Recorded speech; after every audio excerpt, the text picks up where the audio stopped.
Hi there guys, I'm Nikhil from GreedyTech and this is the unboxing and complete review of the OnePlus Pad.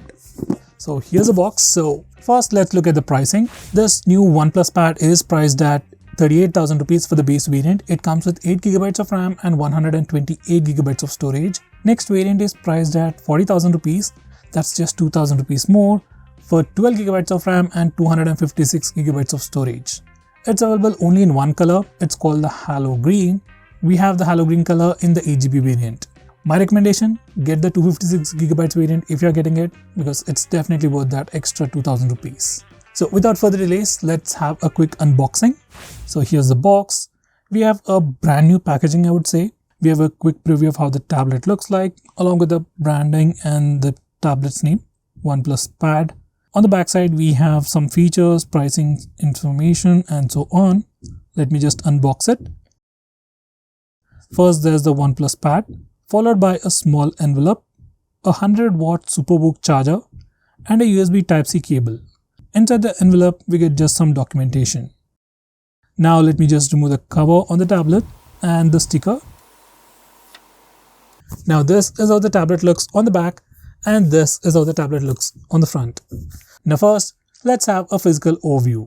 On the back side, this comes with a complete CNC aluminum unibody. So basically, except for the display, rest of the complete structure is metal, and it is aluminum and it looks quite premium. And on the back panel, you have this lines kind of a design which originates from the camera module. So it looks pretty nice.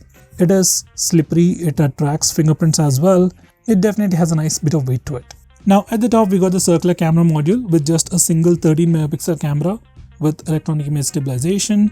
That's followed by the flash, and at the center we have the OnePlus branding. On the front we have a pretty huge display.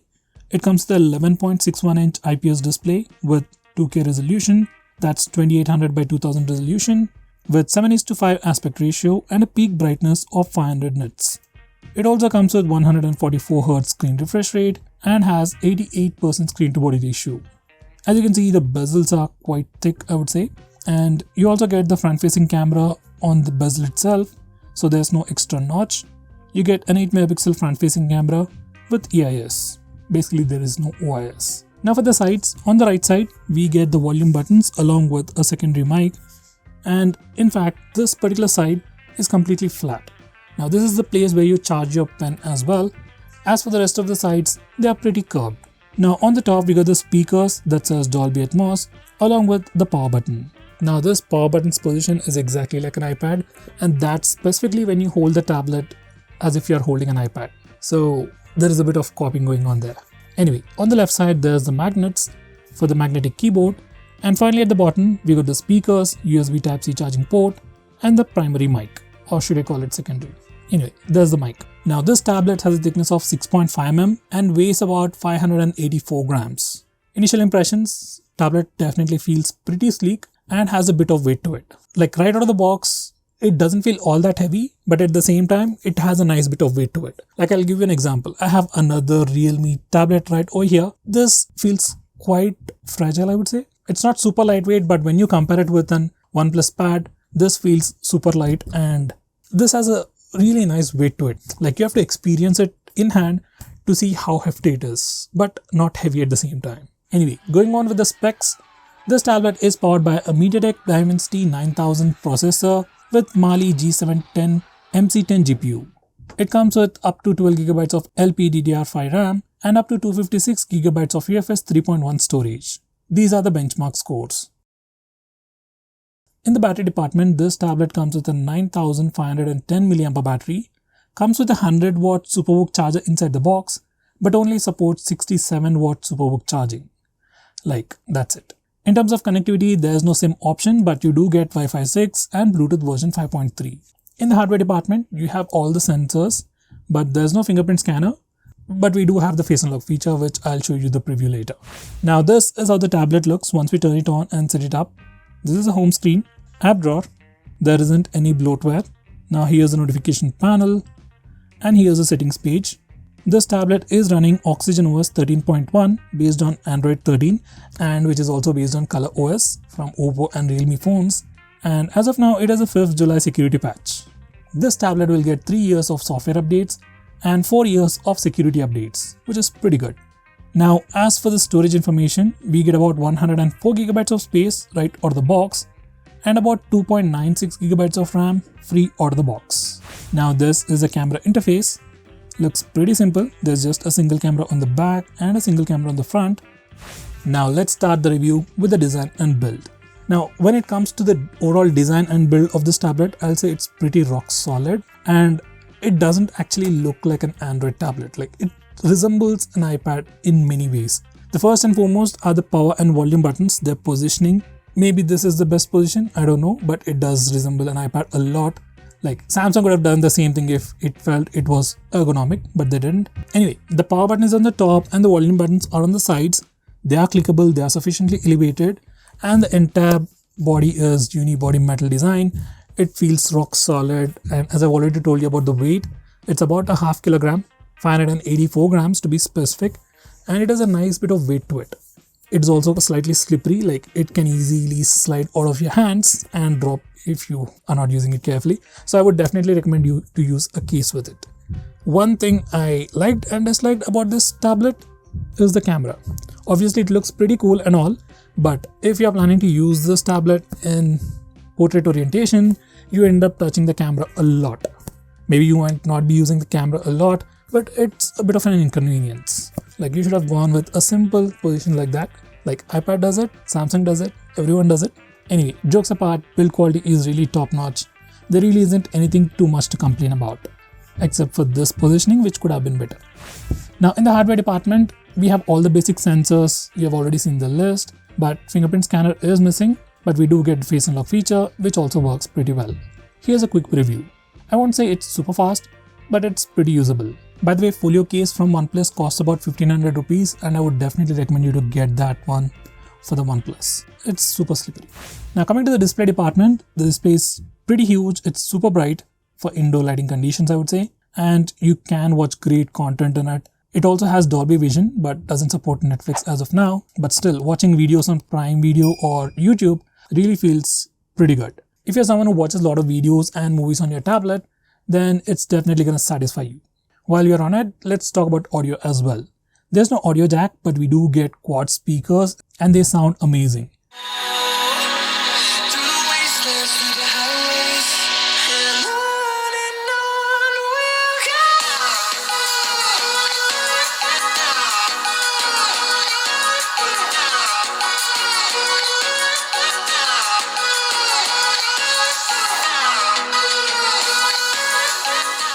You also get Dolby Atmos, and they can auto detect the alignment or the orientation and change the left and right channel as well.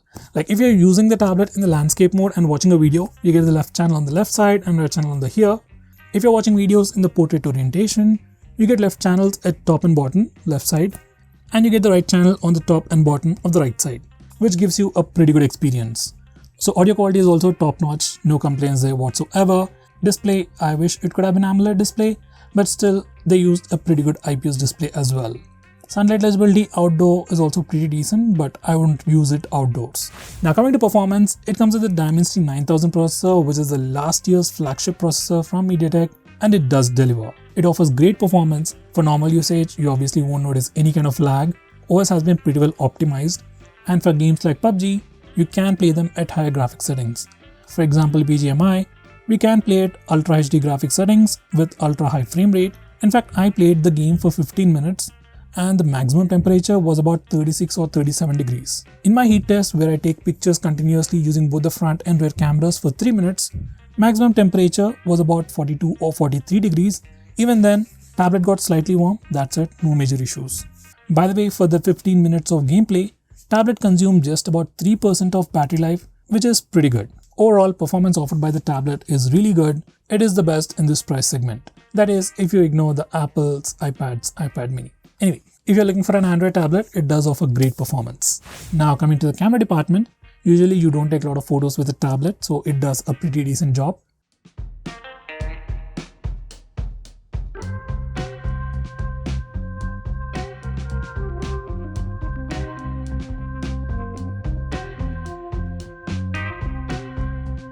And for front camera video recording, once again it does a pretty good job. And here's a quick video sample. Now this is the sample footage recorded using the front-facing camera. This is handheld and the audio is from the mic itself. So you can check out the stabilization offered by the tablet in handheld scenario and the noise cancellation as well.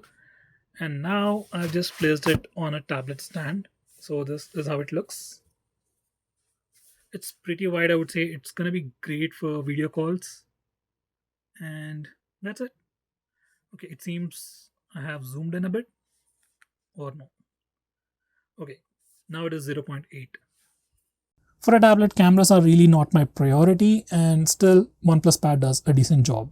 Now finally, software. Now this is where things get interesting. Now the biggest part of overall experience of a tablet comes in the software department. Like this OnePlus Pad has everything. Design, build, display, performance, battery, literally it's got everything else except for the software optimization. It's as if the oxygen was on this pad has been taken from a phone and put on a bigger screen. That's it. Like there's still the phone dialer app on the OnePlus Pad. So here we have it. So anyway, so optimization hasn't been done. Now one of the most important feature for any tablet would be the taskbar. Now that's not super innovative or anything. Xiaomi has it, Samsung has it. Now the taskbar is something that sticks at the bottom which you can use to instantly switch between applications and also quickly open split screen apps from it, and this taskbar is missing on the OnePlus Pad.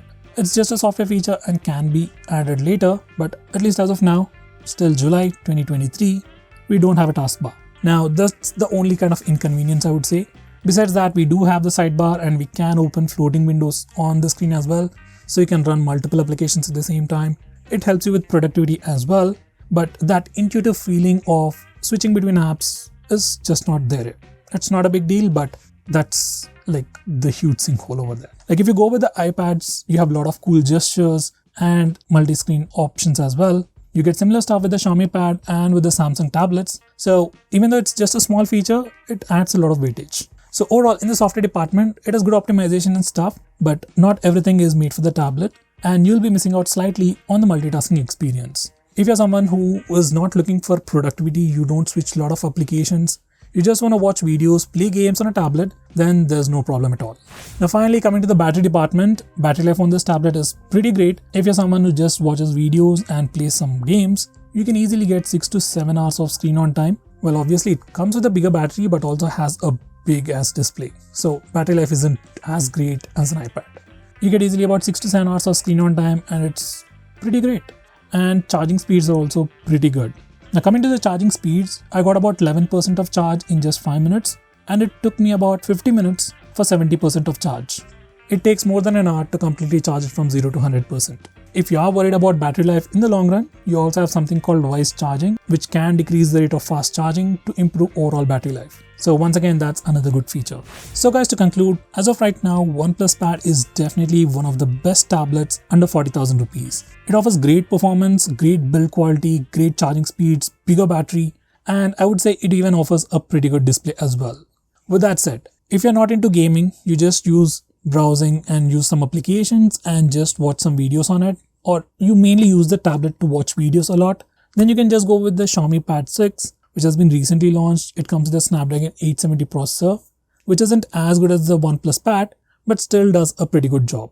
And then if you're someone who likes to play a lot of games on your tablet, then OnePlus Pad would definitely be a better choice. And finally, if you are using an Apple device, if you are already in the Apple ecosystem, then getting an iPad mini would be a much better choice than getting a OnePlus Pad. You know, it adds to the overall ecosystem, whereas the OnePlus is still not there yet. By the way, you can get the OnePlus keyboard for 8,000 rupees and the OnePlus pencil for 5,000 rupees, which are still at the first generation stage. So guys, there you have it. That's it for this video. If you like this video, hit the like button, share it with your friends, and do subscribe to our channel. And if you're still watching this video, you have watched till the end of the video, thanks a lot. It means a lot for us. See you next time.